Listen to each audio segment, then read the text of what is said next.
Bon. Je suis Marin Bernard, habitant de Tuzaguet, né à l'Almezan mais tout le temps vécu à Tuzaguet. 450 habitants, 460 habitants de Tuzaguet, c'est sur le Piémont pyrénéen. Comment dire, pas beaucoup d'agriculteurs, beaucoup moins d'agriculteurs qu'auparavant. En 46, je crois qu'il y avait 48 agriculteurs. À l'heure actuelle, il en reste 8, disons. Élevage, bovin, ovin, et un producteur de lait, un apiculteur, mais voilà, en gros, et beaucoup d'ovins aussi. Maintenant, les ovins reviennent. Que dire? Tuzaguet, il y avait beaucoup de petites entreprises qui ont disparu dans les années 50 et 60. Il y avait une filature, il y avait une scierie, il y avait 4 ou 5 cafés. J'ai connu, moi, 3 cafés. Bon, ils n'existent plus. 2 épiceries. Que dire d'autre? Le village, bon, les industries sur le plateau ont beaucoup aidé les villages du Piémont. Maintenant, elles sont en déclin. Et il manque beaucoup de gens sont partis ailleurs. Quoi. Ouais. Et les enfants du village partent parce qu'il n'y a plus d'emplois trop attractifs sur le coin. Ouais. Voilà. Et on est à quelle altitude ici? On est à 500 mètres. 500 mètres. Ah, d'accord. Ouais. Donc le village, donc on retrouve quand même quelque chose dans le village au point de vue point de vue commerce. Le commerce, il reste un petit commerce, épicerie. Et c'est surtout qu'ils font épicerie ambulante et ils font tous les villages à l'alentour avec un camion. Ouais, voilà. Et après, il y avait une épicerie, il y avait 2 épiceries que j'ai connues moi. Il y avait une pompe à essence qui a disparu aussi. Le sabotier qui a disparu aussi. Bon, il y a beaucoup de et ici, il y a des lavoirs. Oui, il y a un lavoir à Salé-Fête et 2 lavoirs en bas du village. Il y a 3 fontaines qu'on est en train de restaurer.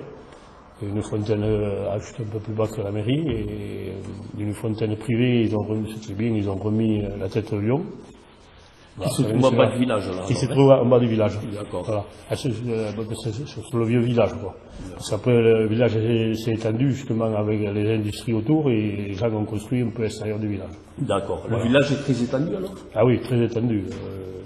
Sur 1,5 km ou 2 km dans les 2 sens. Ouais. Nord, sud, et ouest et est. Voilà.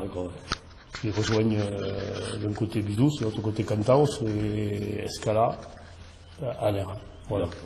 Et bon, voilà, on attend que vous arrivant viennent nous regonfler le village. Il y avait pas mal de maisons à louer, à vendre. Alors, il y a beaucoup de maisons à vendre.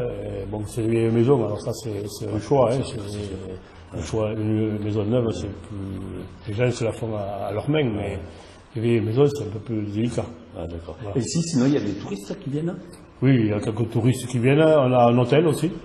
C'est les gens qui ont repris une ancienne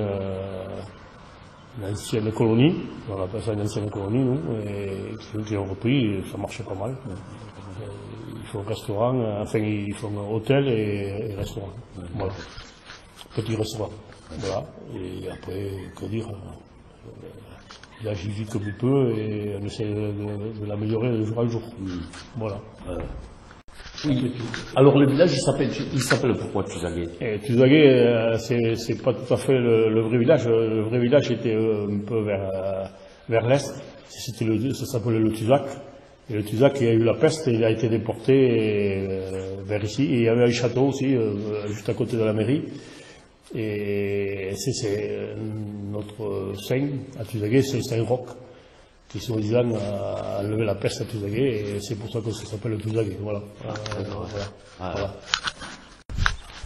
Bon, les associations, il y en a pas mal à Tuzaguet. Il y a le comité de fête, bien sûr, qui anime bien le village, qui fait la fête du village, qui fait le 11 novembre, Contralos, qui fait beaucoup de bolotes l'hiver. Après, notre association, des gens je ne veux pas dire âgés, mais qui animent, qui se rejoignent tous les jeudis, entre eux. Après, il y a les chasseurs, bien sûr, du village. Et ils viennent de se monter une association aussi, Tuzaguet & Co, C'est pour animer aussi, pour faire des activités dans le village, qui animent le village. C'est ce qui nous manque un peu dans le village, c'est ce qui est en train de revenir et de bien marcher. Ouais. Voilà. Alors, bon, je suis Janine Compagné, j'habite le bas du village. J'ai plaisir à cultiver les fleurs, donc à me croire ma plate-bande de pâquerettes qui se sèment dans tout le village. Tout le village est assez fleuri, bien qu'il y ait de l'entretien à faire, mais il y a une commission mandatée par la mairie de jardinage. Et là, les plants sont achetés par la mairie, et puis les dames, une commission que des dames principalement, entretiennent le tour font des parterres. Au moment de Noël, elles animent le village. Enfin, elles font des machins à thème, quoi, c'est à thème. Et voilà, et puis voilà, c'est tout. Et qu'est-ce qu'il y a Et ici à Tuzaguet, vous avez toujours habité à Tuzaguet? Ah non, moi je suis pas de Tuzaguet, c'est pour ça que je suis des coteaux, là, de côté de Tri, moi. D'accord. Et voilà, mais j'ai travaillé à Tarbes, et je suis là, c'est résidence secondaire pour moi ici. Ouais. Mais enfin, mon mari est de là. C'est une maison de maître, ça. C'est le même style de maison que celle-là, que celle-là, que ça. Il y a des belles maisons ici. Ouais. Mais après, le haut du village, forcément, c'est des nouvelles constructions et c'est deux villages différents. On ne communique pas forcément. Ah bon, mais c'est vrai. Alors, oui, alors il y a des repas de quartier, il y a un repas de quartier dans tous les quartiers, on fait un repas. Ouais. Et voilà, et puis c'est tout, oui, on se fait l'ambiance que l'on a. Hein, bien sûr. On ne peut pas mieux faire. Les jeunes n'adhéreront pas aux traditions comme nous on a adhéré. Je ne pense pas. Moi, je pense et sinon, le paysage, vous êtes bien ici. Ah, le paysage, il n'y a pas de... Il y a la ruralité, bien sûr, quelques nuisances au niveau des odeurs, des machins, mais ça c'est... Oui, c'est la campagne. Hein. C'est la campagne. C'est la campagne, ouais. Et le paysage est magnifique. Ouais. Quand même, le Mont Toussé en face, on a le Nistos, comment il s'appelle, le Picon, le Mont Arès, le Cap Nestes, tout ça. C'est celui qui sait l'apprécier, il faut le voir avec des yeux de... Moi, je suis retraité, donc j'observe la nature, mais c'est vrai qu'on passe, on ne la voit pas la nature, on nous fait du mal. Bon, je m'appelle Ico, nous sommes maintenant dans le domaine Loucaster, à Tuzaguet, dans les Hautes-Pyrénées. Je suis hollandais, ma femme aussi, elle est hollandaise aussi. On a vécu dans les Caraïbes avant ici, un petit hôtel, et on voudrait vraiment bien retourner en Europe, et on a trouvé ici à Tuzaguet un hôtel abandonné. C'était abandonné pendant des années. On a fait un peu pareil à Curaçao, qu'on a fait acheter une ruine pour rénover. On avait eu un petit hôtel qu'on avait vendu. Et sinon, la bâtisse, elle date de quelle année à peu près?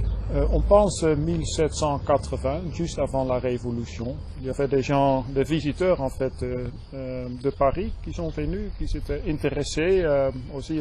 Ils ont eu la même question et ils ont eu des connaissances de l'histoire. Et ils ont regardé tout l'escalier. Leur conclusion était que probablement c'était un relais de poste à cause de les arches pierre anciens et des anneaux partout pour des chevaux et des arches différentes tailles pour de différents chariots et une maison collée pour les travailleurs, les chefs de... D'accord. Et ici, vous êtes ouvert toute l'année, vous travaillez avec des groupes, comment ça se passe alors? Oui, maintenant, notre focus, c'est plutôt les groupes, parce que à cause de l'inflation, on a vu que c'est très difficile de survivre uniquement de chambre d'hôte, surtout quand, dans l'hiver, par exemple, quand c'est une personne une nuit, et c'est la seule occupant dans l'hôtel. Le bâtiment ancien, c'est très joli, mais... Oui, ça coûte beaucoup pour l'entretien et surtout chauffer. C'est très difficile de vraiment isoler bien. On a isolé évidemment, mais quand même ça coûte cher pour chauffer. Comme ça, maintenant, nous recevons, la plupart sont des groupes, par exemple. Des groupes uniquement qui viennent de France, ou vous avez quand même des étrangers qui viennent ou... Oui, on a par exemple cet été un groupe d'Espagne qui vont venir. Je pense que en anglais ça s'appelle wellness. Ça c'est des gens qui vont faire un peu la méditation et choses comme ça. Mais la plupart des gens sont des Français, des gens qui aiment la nature, randonnée, la tranquillité et aussi du cyclisme. On a eu plusieurs fois déjà le Tour de France qui sont passés ici. On a reçu plusieurs fois un groupe de photographes et journalistes de l'Allemagne qui ont loué la plupart de l'hôtel. D'accord. Ouais. D'accord. Vous faites restaurant ou que... Uniquement pour les visiteurs, parce que ça nous prend vraiment beaucoup de temps. On le donne. Vous avez des spécialités, quelque chose? On essaie, c'est ma femme qui fait le chef, et moi j'aide à couper les choses. Oui, mais c'est plutôt des choses d'ici. Voilà, local d'ici. Oui. Ouais, d'accord. Oui. Ah, d'accord. Mais on fait souvent des plats pour des groupes style buffet, par exemple, hachis parmentier. Mais il y a toujours un petit menu de 3 plats.